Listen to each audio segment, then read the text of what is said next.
Good morning, everyone, and happy Monday. Welcome to 12 News Now. I hope that you all are having a great start to your morning so far, and I hope that you all had a great weekend as well, too. I know there was a cold start this morning for a lot of people out there. I know for myself, it was very cold over here in Richmond. I know it is supposed to be staying pretty cool for most of the day, so I'll be sure to check into our latest weather forecast here in a little bit. First, I do want to go ahead and get into some breaking news. Multiple people have been taken to the hospital after an airport taxi crashed into a building in Henrico this morning.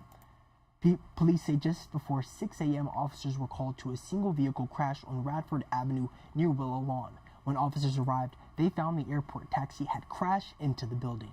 Police say 7 adults were taken to area hospitals with non-life-threatening injuries. So far, there's no word if all people injured were in the car or pedestrians, and police say the driver has been charged with reckless driving.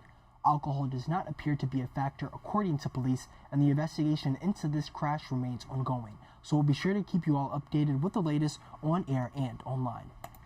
And police are looking for a teenage girl from Roanoke County who may now be in Richmond or Hopewell.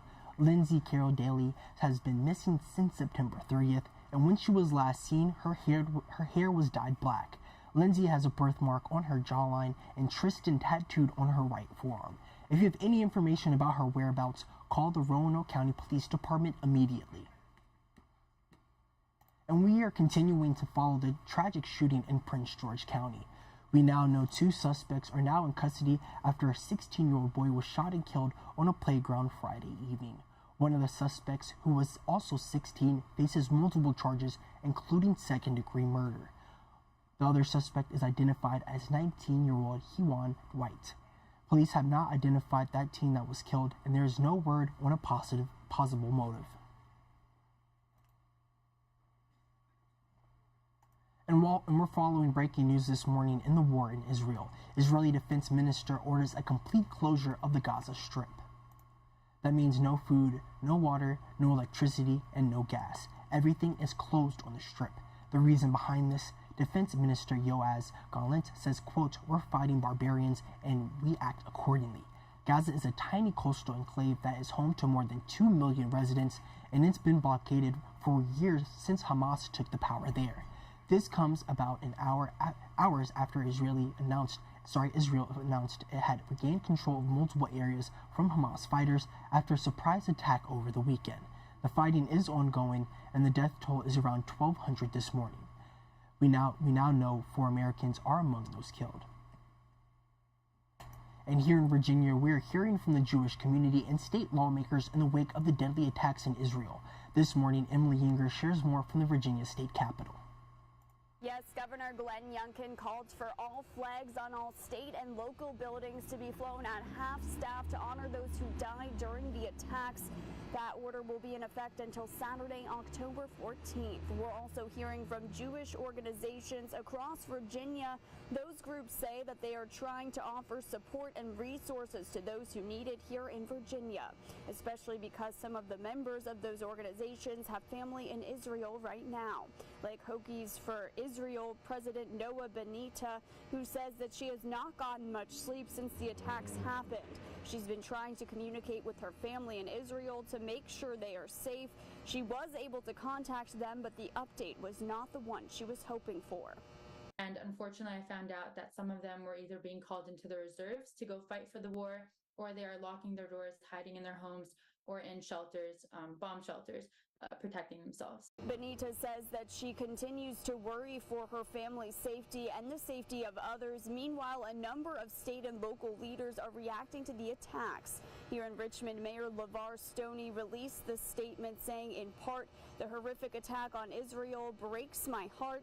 There have been casualties in the very community I visited earlier this year. Please keep these families in your prayers." Lieutenant Governor Winsome Earl-Sear said in a statement, "I join in support of Israel's right to defend itself. The terrorists thought that killing women and children and taking hostages would cause us in America to side with them and their cowardly actions. We can't let them succeed." What we're hearing from the Jewish organizations in Virginia and these lawmakers is that the best thing that you can do right now to support the Israeli community is to educate yourself as well as to spread accurate information about what's going on right now.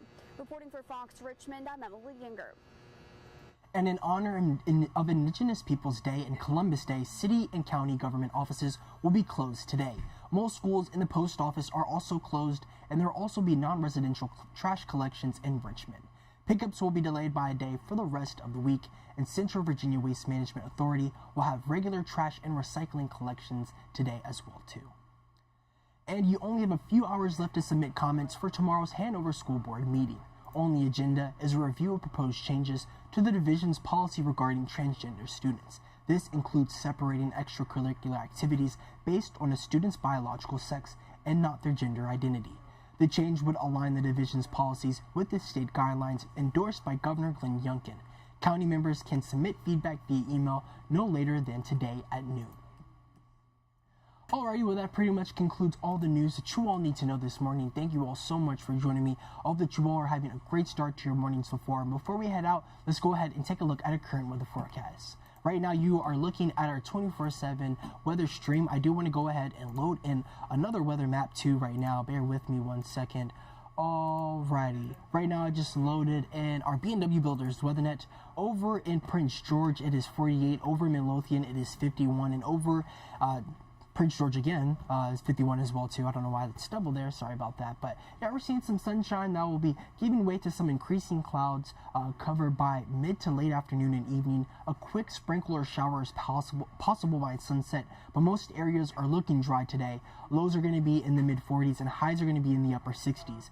And then tomorrow we're seeing some mostly sunny skies. It is going to be a little warmer after another chilly start. Lows are going to be in the upper 40s and highs are going to be in the mid 70s for tomorrow. But before we head out though, I do want to go ahead and look at our tower cam too, just so you can see what our city is looking like this Monday morning. As you can see, we are looking at some beautiful skies out there. No clouds quite yet, but I do assume that those clouds will be moving in here soon. But definitely make sure you download our NBC 12 First Solar Weather app. That way you can stay up to date with any new or unexpected weather conditions coming into your area. And also be sure to join us coming up at 11 for 12 news before noon. We'll have some more news and weather in those shows as well. But I do want to thank you all again for joining me. I hope that you all are having a great day so far, and I hope that you all had a great weekend as well too. I had a good weekend. I got to chill out and relax, so it's always good to have one of those weekends. I hope that you all were able to get some time to yourself as well too. That way you get ready for this week. But be sure to join me back here at 1 p.m. today. I have some more news for you all this afternoon. But I thank you all again for joining me. I hope that you all are having a great Monday morning so far.